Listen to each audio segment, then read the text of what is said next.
All right, everyone, welcome back. This is our fourth and final installment of the lecture for Unit 3 on Public Health Data and Communications.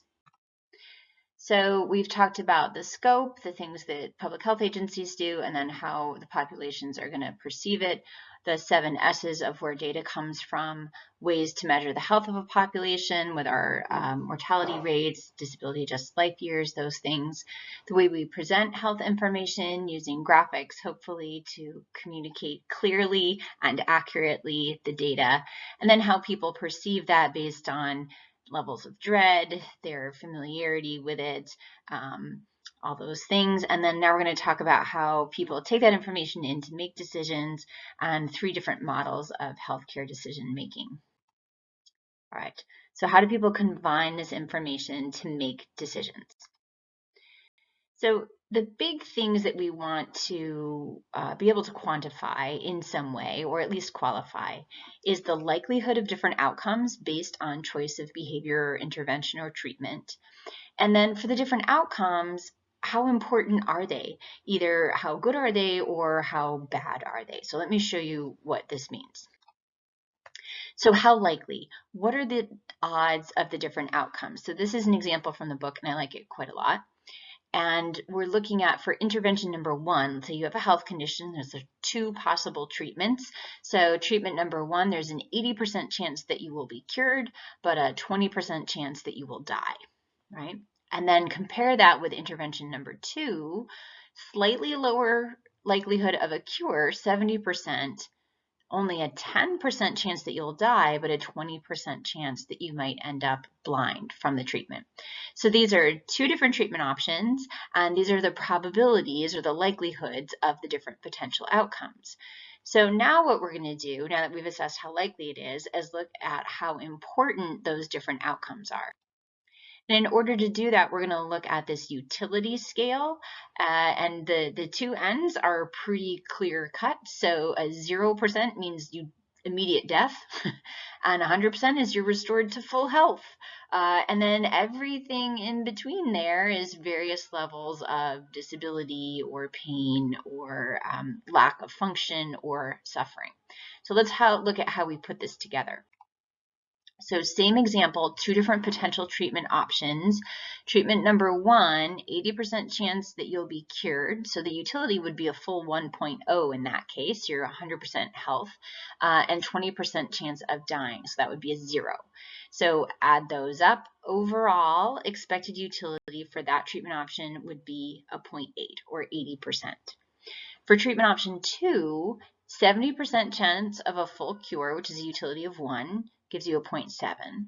20% chance of blindness. Now they've chosen to assign blindness a utility here of 0.5, saying, you're about half as functional as you otherwise would have been.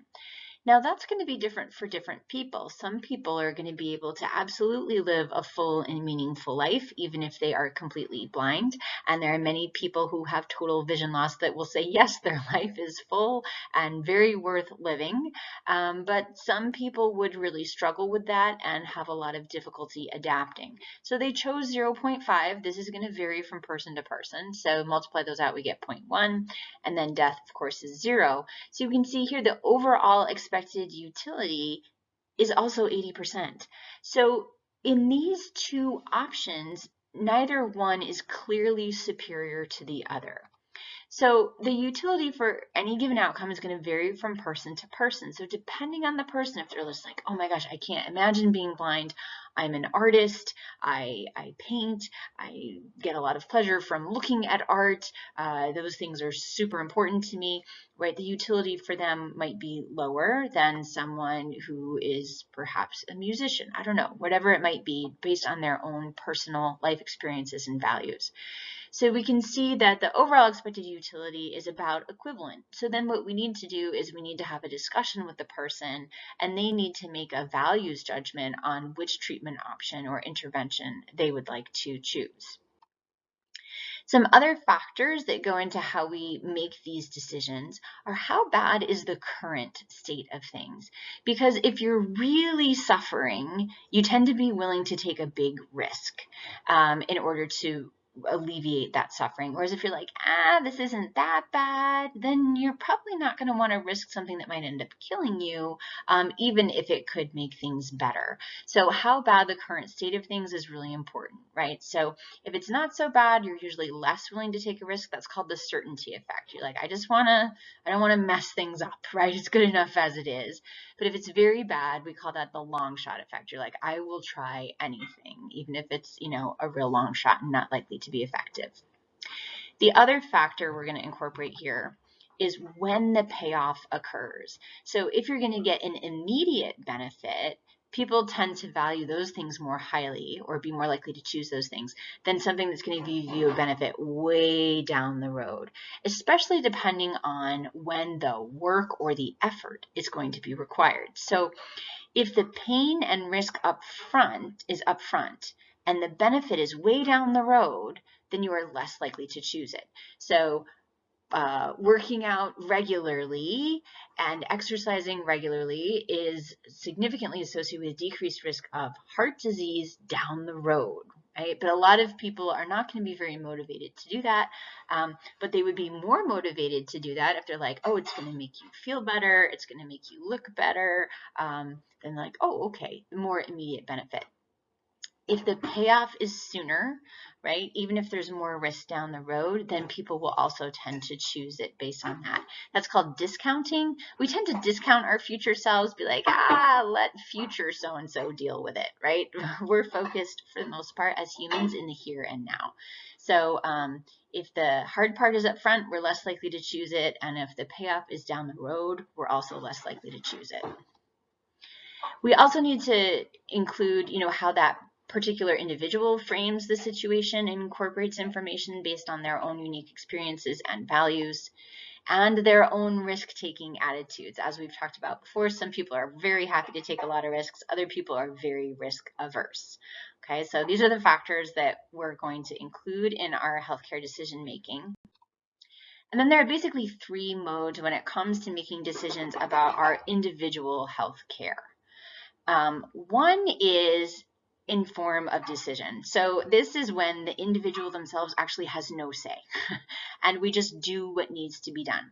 Obviously, it's really rare that we do this. It's only going to be in life-threatening conditions, right? So this person is not asking the guy who seems to be having a big heart attack if he would like her to call 911, right? You're just going to call 911. The EMS is going to come. They're going to hook you up to a monitor, do all those things, because we would assume that you're not able in that moment to actually give consent or participate in decision making because you're suffering a heart attack, you're kind of busy. And we also assume that anyone in that situation would make the choice like, yes, please do everything that you can for me. So in form of decision is kind of a very clear cut. The doctors, the medical personnel are going to do whatever seems most appropriate at that time. We don't use that very often, right? It's usually only in life-threatening events. I think the only time I've ever done that for someone was once when somebody was having a heart attack right in front of me, and another time when I delivered a baby that was not breathing, and the mom wanted the baby delivered up onto her chest, which had been the plan, but the baby needed immediate resuscitation efforts, and so I had to look her in the face and say no, and take the baby and resuscitate him, and everybody ended up being fine, but it wasn't quite the birth experience that she wanted, but it was what needed to happen at the time.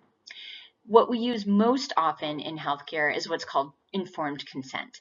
So as a healthcare provider, someone is very trained and knowledgeable about the risks and benefits inherent in any particular intervention or treatment. And so they're going to say, based on your circumstances, here's what I recommend, and here is why. And the patient usually goes, oh, okay, yes, that makes sense. Yes, I agree. Right? This usually includes a discussion of the benefits and risks that are entailed so that the patient is aware. So in the case of birth control, for example, benefits are really quite significant, not only in terms of preventing pregnancy, but also in terms of treating some menstrual problems and decreasing risk of future cancers. There are lots of health benefits associated with birth control, but there are also some small risks that can be serious but are very rare. right? So overall, the risk-benefit ratio is pretty clear for the benefits, especially for someone who does not want to be pregnant, but we make sure that people are aware of potential risks as well, and so they give informed consent. So consent means they agree, informed means they understand the risks and benefits. The third option is shared decision making. So shared decision making is something we're more likely to use in that example that we saw earlier where the expected utility of the two different treatment options was the same overall, but the person may have some reasons to choose one option over another. We see shared decision making in lots of things in healthcare right now where the risk-benefit ratio is it's not definitely a clear, huge benefit, or there's some significant risks at play. And so we want to have a lengthy conversation with the person about what their options are and help them to make the best choice for them. So shared decision making is tricky in real life because it's going to depend in a large part on the background, education and knowledge level of the patient. How much do they understand about their health condition, about health care, about what it means if you have a risk of a blood clot associated with something? What is their education and knowledge level? Certainly you can't give them, medical school lectures in, 10 or 50 or even 100 minutes. So their background education level is going to make a big difference in how well you're able to do this. Also, how clear the risks and benefits are is going to impact this. And sometimes they're very clear cut and we have really good data. And sometimes we just don't know. Sometimes we have insufficient data, right? So that rating of I, that grade I that we'd seen before. Also, shared decision-making takes a lot of time, and most healthcare providers don't have a lot of time. They are booked pretty solidly with appointments. If you've ever been waiting for your doctor who was late to your appointment, it's usually not because they went out for a coffee break. It's usually because the person before you or before them or everyone else took extra time, more time than was anticipated. So it tends to be a pretty lengthy process. And finally, one limitation of shared decision making is that some people don't want to be an active decider of their healthcare for a variety of reasons. Sometimes they just want the clinician who has the extensive training and knowledge and experience to tell them what to do. They don't want to take responsibility for that. They don't want the burden of that responsibility. And what are they paying the doctor for anyway if he can't make a recommendation for them? So there are some limits with shared decision making, but there are definitely some circumstances where that is the most appropriate and ethical way to make healthcare decisions, because again, if that risk-benefit ratio is fairly equivalent, or equivocal might be the better word, then helping somebody decide what to do can be tricky. So that's it for Unit 3. So we've talked about our sources of data, the metrics we use to look at the health of a population, how we present data, all the factors that go into how people perceive it. We looked at a method of combining information in terms of that expected utility to make decisions, and we also talked about the impact of whether the payoff is going to be immediate or long-term, and then those three different modes of healthcare decision-making, either informed decision, informed consent, or shared decision-making. So that's it for Unit 3.